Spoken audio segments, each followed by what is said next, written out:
Tonight on Life on the Rock, we have Jennifer Fulwiler. We'll see a video by ytsync-en on parenting and much more.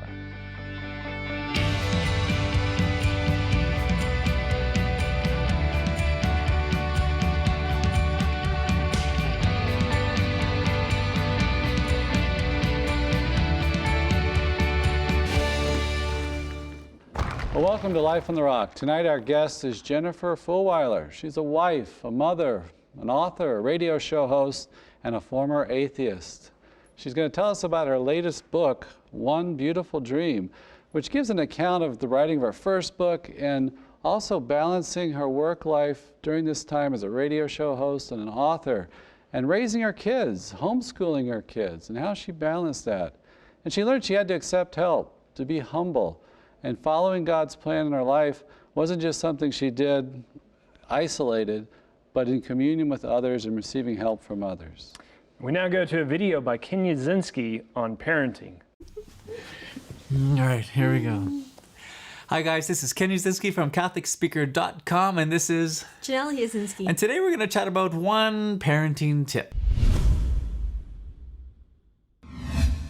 So a couple nights ago, I was at the computer and I saw this little note written by Janelle, and it said, "I love to watch you." And I'm like, a little creepy. Or is it romantic? I don't know. And then I go upstairs a little while later, and there's this note to the cabinets, and again, it's a little note there, and it says, "I love to watch you." I'm like, is this, I don't know, should I reciprocate? So then I wrote down a little note and I put it right beside yours, and it said, "I love to watch you too." And then I realized it wasn't about me. No, what was it about? Okay, so basically I'm reading this book, and there was this study that was done of, these athletes, now in university, and the researchers asked them, like, what was the best thing that your parents said to you as you were going through your training and, developing your skill? And basically they just said the best thing that their parents said to them was, "I love to watch you play soccer," or "I love to watch you play piano," or "I love to watch you, color or draw a picture," or, just "I love to watch you blank." Fill in the space. Right. So, and this study was done over 3 decades. So what does that mean for us as parents? Because we have 4, number 5 coming. Yeah. What does that mean for us then? It means that I can't be like hounding my children to practice their piano to the point where it needs to be perfect all the time. Because it steals the joy out of it for them. So I love to watch you play piano, even though in your mind you're thinking it's not perfect. Yes. Exactly. Yeah, I love to watch you color, even though you've gone outside the lines. I love to watch you do math, even though in your mind you're thinking the answer's wrong. Doesn't mean we don't correct the behavior or the answer if it's math. Correction is good and necessary. The statement communicates to the child, "I love you more than your performance. You are more important than what you do. You are first in my heart, your activity is second." As parents, we can encourage our children, but less is more. Like, to not have to, always be criticizing them, because then it steals the joy that they once had in this activity. Because I think the temptation, at least for me, is to watch my children do an activity and then look for the fault in it and then give them a correction so they can become better, which is good. You want your kids to succeed, but what the study showed is that they really value just simply knowing that mom and dad are just watching and that they love to watch. Any other thoughts? No? Well, I still love to watch you. That's it, everyone. Have a great day. God bless.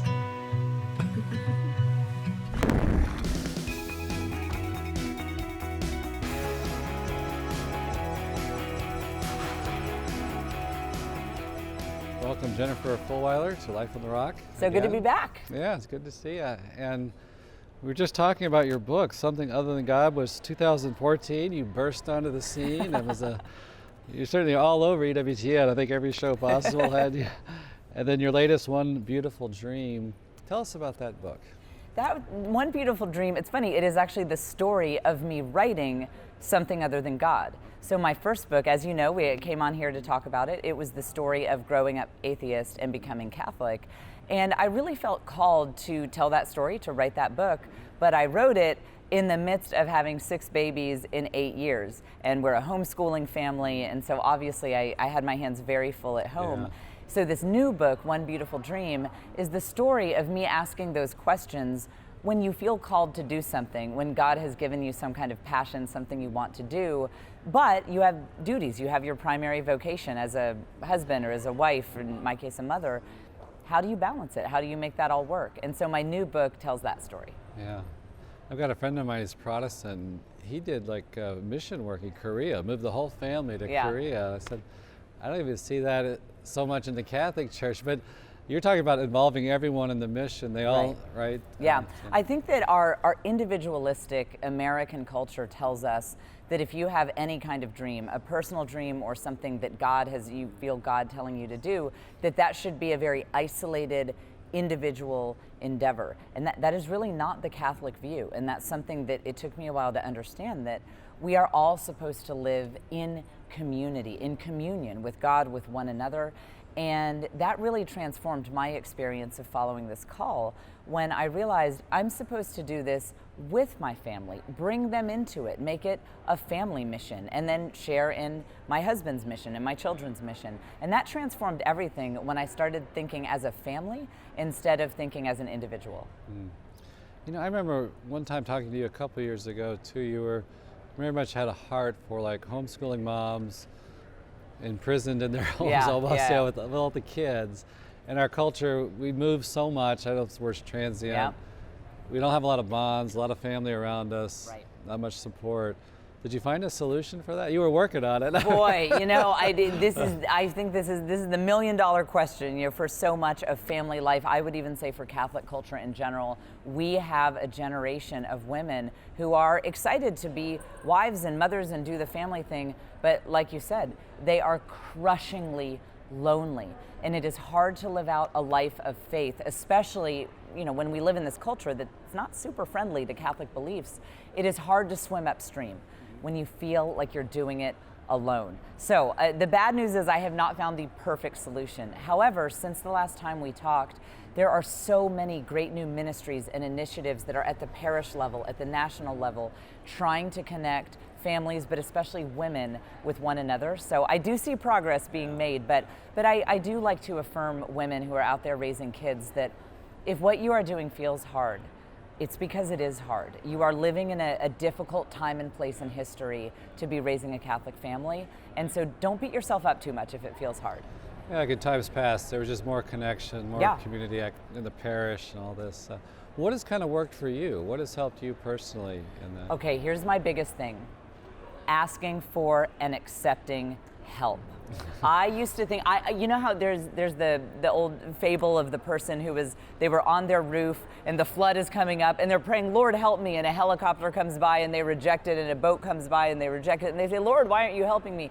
That was me. You know, I used to pray to God like, oh, I'm having such a hard time, Lord, why aren't you helping me? And then a neighbor would say, hey, could I cook your family a dinner sometime? Or, you know, a friend would say, why don't I watch the kids so you and your husband can go out and have a date night?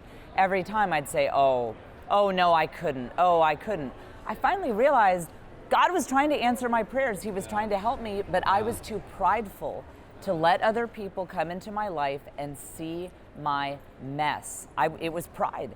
And when I let go of that pride and actually started reaching out to my support system, to my parents, to extended family, to friends, to people at the parish, and saying, can you help me? Because I can't do this alone. That turned everything around for me. Yeah. I think that, rugged individuals rooted in our culture. And I wonder too, maybe like with your atheistic background, that really... Oh yeah, so yeah, keep in mind, I am a American Texan atheist background. That's my background. And so yeah, it doesn't get more individualistic than my background. And so I really felt the fruits of just the loneliness and the isolation and the difficulty that comes when you live a purely individualistic life. So let people help you. That's the message. Yeah, right? that is. I'm telling you. And a lot of times I think we're being humble. We think we are being humble by rejecting offers of help. But very often, especially with women, I have to say, if you look a little deeper, a lot of times it is your pride that is keeping you from accepting the help that you need. Right. Now, you do a radio show. Sometimes I've caught it on podcasts. Yeah. And you do like this analysis, a cultural commentary. Yeah. Maybe that's. I was enjoying the one you were talking about, the guy who's going across Antarctica, was it? Oh yeah, Colin O'Brady, this guy, he walked across Antarctica by himself. Yeah. Insane. Yeah, and you make it interesting, just because what strikes you and your thoughts and reactions, and you have a way of just kind of restating it and why it's fascinating, and how did he make it? I don't even know. He did, and he's the first person to walk across Antarctica solo. And that's, a lot of my listeners come to me, and that maybe some of them are kind of lapsed Catholics, more cultural Catholics, and they will say, Jen, I identify as Catholic, I go to Mass when I can make it, but how is the Catholic faith relevant to my real world life that I'm living today with my job and the kids' school and all of that? So that's what I try to do with my show, is say, hey, let's take something that's in the news. Let's take a story about a celebrity, and let's talk about how your Catholic faith is relevant in this moment right now. Right. And so has there been a theme of the stories that you're kind of are drawn to? Do you see something there? Or? I think I like stories that show the drama of the human experience. And I've realized that, we Catholics are specialists in recognizing just the drama that is out there in life. I was talking to a priest friend here at Seek about that in my life as an atheist, there was a certain lack of drama to it, because I didn't understand things like the importance of hope and the crushing sadness you feel when something doesn't work out. I didn't understand how all of that plays out, like on an eternal perspective. And I always say my life and my whole worldview is so much more interesting now that I'm Catholic. And so when I see stories, whether it's a guy walking across Antarctica or even a celebrity breakup, to say, hey, as a Catholic, I really understand the deep human emotion behind that, and that all of these things these people are doing, it's a hunger for God. So really anything that involves I guess you could say, the drama of the human experience is something that I'm attracted to. Right. Yeah, and the fact that we believe in good and evil, there's a struggle. Yep. I mean, that's the basic storyline, isn't it? It is. I mean, to me, it's like kind of so tedious. Modern movies, it's like they paint these anti-heroes, all these anti-hero qualities, and they strip it of all the drama. Right. And it's just not interesting anymore. Yeah, I know. And I think that having a well-formed Catholic worldview really gives you a greater sense of drama. It makes you a better storyteller, and it helps you recognize great stories out there in the world and in the culture when you see them. Right. I watched the movie Contact, some years ago, and I remember I just saw, it's just like one big search for fatherhood and God. Yeah. And Carl Sagan, the biggest atheist, wrote the thing, and it's like, we got an answer for this, Yep. I know it. What do you think is atheism's on the rise? I always want to tell that to some of these cultural figures in the Hollywood. They're so worried about Christianity. I said, you guys are winning in so many ways. What are you worried about? Yeah. But I mean, we win in the end. But what are some of the things you would say arguments against, maybe especially like a young person who's susceptible, falls prey to the constant media messages? What do you say to help them say, hey, don't buy it? Yeah, one of the things that I've been trying, especially when I speak to younger people, is I always try to encourage them to be aware of how well branded the new atheist movement is. There are a lot of leaders, Richard Dawkins, other people like this, in the new atheist movement that have very much branded it as being for the intelligentsia. Obviously, you must be a very smart and educated person with a real sharp mind if you're an atheist. And I see a lot of young people gravitating to this as a form of identity, that maybe they have some insecurities, maybe their grades in college aren't what they hoped they would be. They, in the back of their mind, think that maybe people are going to see the real me, that I'm not so smart and I don't have it all together. And I think that is part of the lure of modern atheism, is it is a brand that you can adopt that will make people perceive that you're smart or you're well educated. Or you get it. You have this secret knowledge. I'm looking Right. down. Yeah. And when I was an atheist, I mean, to be clear, I did have reasons that I was an atheist. It was not some purely emotional decision. However, when I look back on my time as an atheist, part of the reason I was not open-minded to other ideas, to competing philosophies, is I wanted to cling to that brand because I thought it would make people think I was smart. I thought it would make people think that I had like a skeptical, questioning mind. And so I tell young people, don't be duped by that. Just like they're skeptical against, some brands sometimes, they'll try to market to millennials or Generation Z, and they'll show someone with tattoos and green hair, like, buy our car because we're cool. Well, they're skeptical of that, as they should be. And I say, hey, you need to be skeptical of the modern new atheist movement. It has the same branding. It's trying to dupe you the same way that all these marketers are, so bring your skepticism to that too. Yeah. I remember listening to NPR one time, confess, the lady was interviewing a hardcore evolutionary theorist, and he got to the point where he didn't believe in a human soul. And I remember she quickly got off that, because she herself doesn't believe what she said, and I thought, a lot of people aren't willing to go that far. Yeah. But that's kind of the trajectory if you take this all the way. Your experience, I love in your story, a big point of conversion for you, right, was holding your child. And tell us about that. Yeah, it was, I was a strict atheist materialist, so, I wasn't spiritual but not religious. I didn't pray to the universe, I didn't do The Secret, that I didn't do any of that. We are just a randomly evolved collection of chemical reactions, that's all we are. And when I had my first child, it was a very shocking experience for me. I hadn't been around babies a lot in my life. I didn't grow up in like the Catholic big family culture. So it really shocked me out of my routine and my way of thinking about things. And I looked at that baby and I just said, what is he in the atheist materialist worldview? And I looked at him and I said, I just don't think that this is a randomly evolved set of chemical reactions that, his entire life is ultimately meaningless, other than, what meaning I convey to it or, what his community conveys to it. I said, I just don't think that's true. And I also think that the love that I experience for this child has a source external to the neurons in my brain. And now, here's the thing, in order for me to accept this idea, I had to let go of my scientism worldview. Scientism, which says that everything we believe can and must be proven by the scientific method.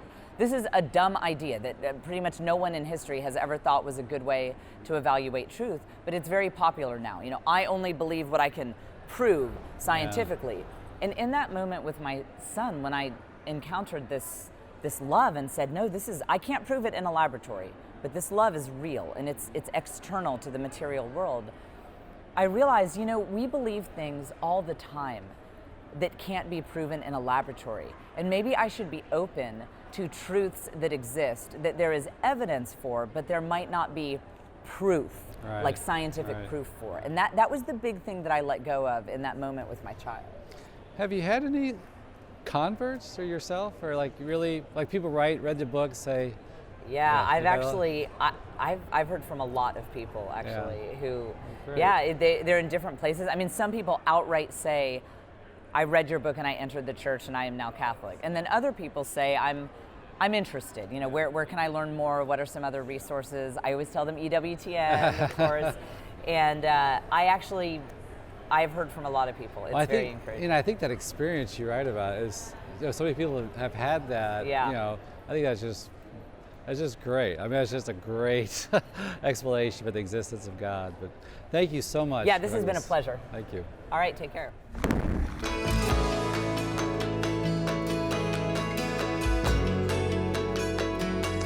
I really enjoyed speaking with Jennifer. We were at a Focus conference, of course, and I love her work on the podcast and bringing Catholicism into modern cultural events. And I like that what she said about looking for the drama, the battle of good and evil.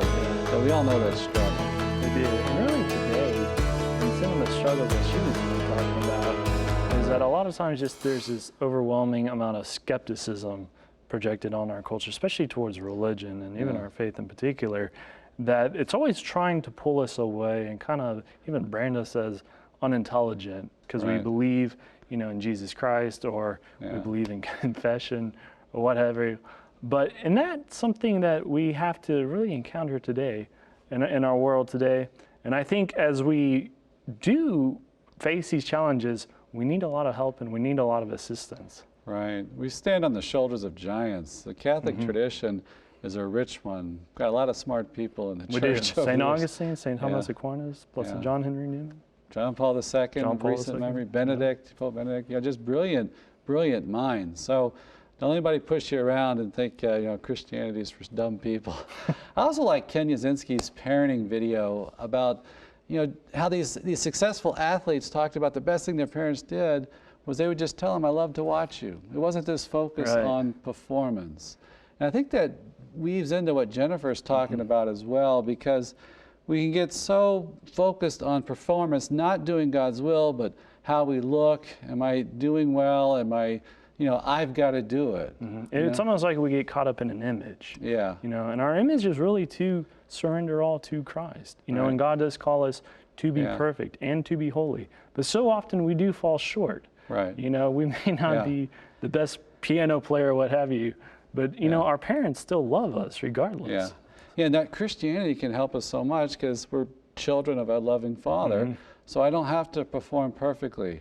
I can accept help. In fact, His plan for my life is not that I do it alone. And God wants to help us. And there's Yeah. so many means by which He helps us through the sacraments, through prayers, through all kinds of works of charities that others show to us in Yeah, the return. fellowship of believers, that we're a community project. So that's our Into the Vineyard challenge, is to, ask for help, accept help from others. And we're not expected to do it alone. We need help. We need the gifts of others. And Jennifer was telling us how she was able to do a lot more when she humbled herself and accept help from family or friends, in raising her children and doing God's work in her life. So we want to send you to that vineyard with a blessing. May our Heavenly Father shine His face upon you. May He give you His peace. May Almighty God bless you, the Father and the Son and the Holy Spirit. We'll see you next week on Life on the Rock. Early in the morning, as I journeyed to the tomb, there was nowhere else to go. With eyes full of tears, and when He spoke my name, we were standing face to face. And I have seen the Lord, I have seen the Lord. He's no longer dead, He is risen.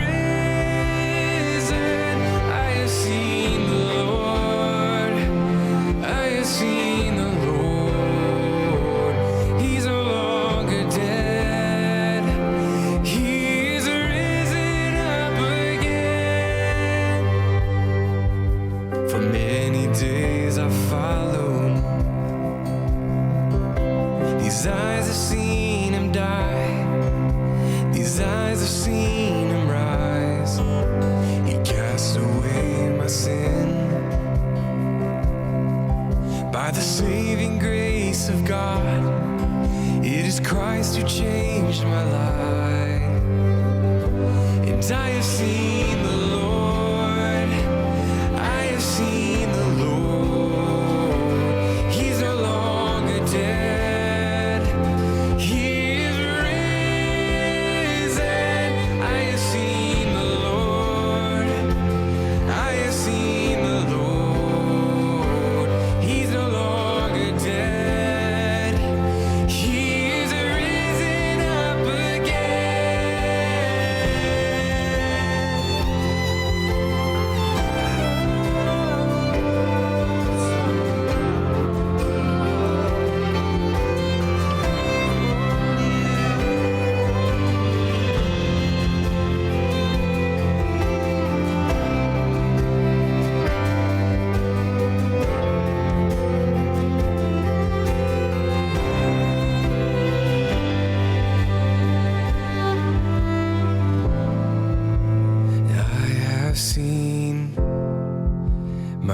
eyes have seen the glory of our God.